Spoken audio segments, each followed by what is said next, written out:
De nuevo el grupo de hackers anónimos se pronuncia y le deja un mensaje a la OMS, indicando que si fuesen actuado de otra manera sin hacer caso a políticas externas, la expansión del virus no fuese llegado tan lejos. Realmente actuaron muy tarde. Te habla José Ibarra, comenzamos.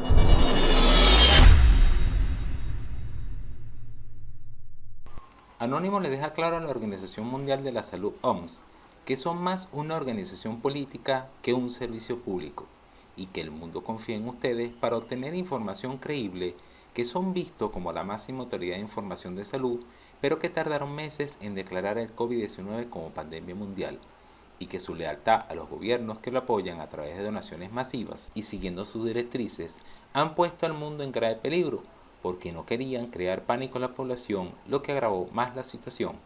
Aquí con todo el detalle y completo el video de Anonymous.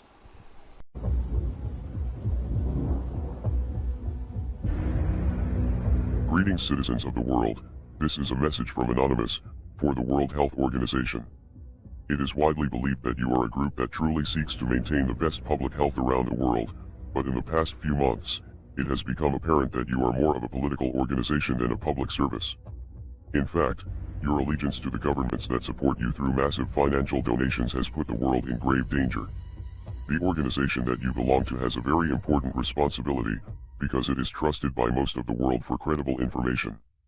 You are seen as the utmost authority on health information, and act as the arbiter of truth for up-to-date science on emerging diseases. Most media broadcasters, politicians, and health officials around the world have looked to your press releases and news conferences for the most up-to-date scientific information on the growing COVID-19 coronavirus pandemic, and you failed miserably in your duty to protect the people. Your response to this virus has been a day late and a dollar short, every step of the way, beginning with your refusal to admit in the early stages of the outbreak that human-to-human transmission was taking place, when this fact was obvious to scientists and journalists around the world who were following the story and keeping up with the studies as they were being published. At the time, the Chinese government was doing its best to downplay the severity of the outbreak, and the World Health Organization acted as their mouthpiece, reporting whatever Chinese authorities told them to. As a result of this guidance, the entire world did not take the threat seriously, because everyone assumed that the World Health Organization could be trusted.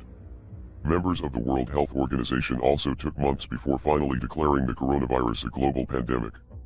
During press conferences in recent months, representatives of the organization insisted that they wanted to avoid declaring a pandemic prematurely because they didn't want to scare anyone or create a panic.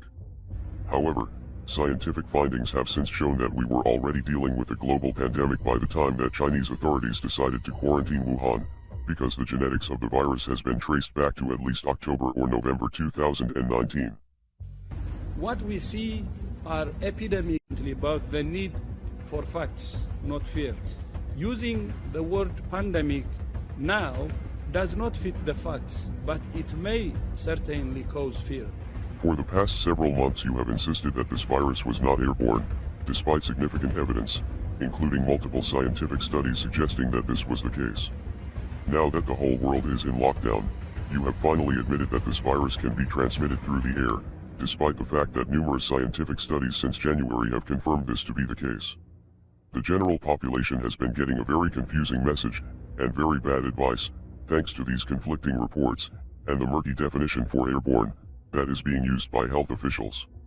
Since this virus is spread through the air, and can remain in the air for up to 3 hours, the use of N95 masks is very important in stopping the spread of the illness. Unfortunately, the United States and other undeveloped countries were caught off guard by the pandemic and are not prepared with enough proper protective equipment for medical health professionals, meaning that there certainly won't be enough to go around for the general population. The World Health Organization is ignoring the science and the common sense, but masks have been proven to drastically reduce the spread of illnesses like the one we are facing.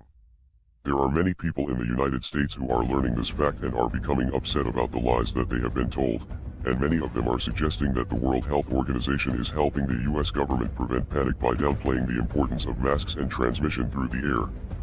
Let's not forget that the organization's largest donors are the United States government, the Chinese government, and the Gates Foundation. This is perhaps why W.H.O officials have refused to recognize Taiwan as a separate entity from China, and why the organization has praised the leadership of both the US and China, despite the fact that both governments have been criticized for their lack of transparency and the heavy-handed tactics that have been used to enforce quarantine. Let's face it, the World Health Organization is corrupt, and is more of a public relations firm for its donors than it is a bastion of public health. The organization does not have a good track record with outbreaks either, and rarely does anything of value to actually help. In 2015, the World Health Organization admitted that they did a bad job at handling the Ebola epidemic in West Africa.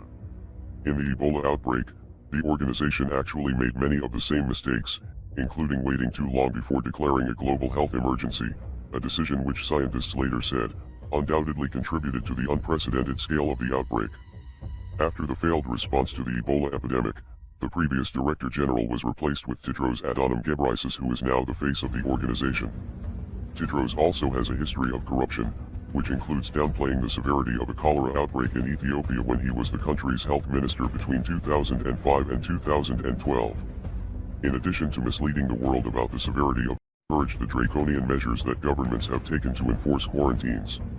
As the Chinese government was silencing doctors and locking them in quarantine for speaking out, Tedros and others praised its response, and urged other governments around the world to take similar measures. Citizens of other countries, especially those in the Western world, thought that it could never happen in their neighborhood, but most governments seem to be taking the advice of the World Health Organization and have started to implement military-style lockdowns similar to those seen in Wuhan during the early days of the outbreak. We are anonymous. We are legion. We do not forgive. We do not forget. Expect us.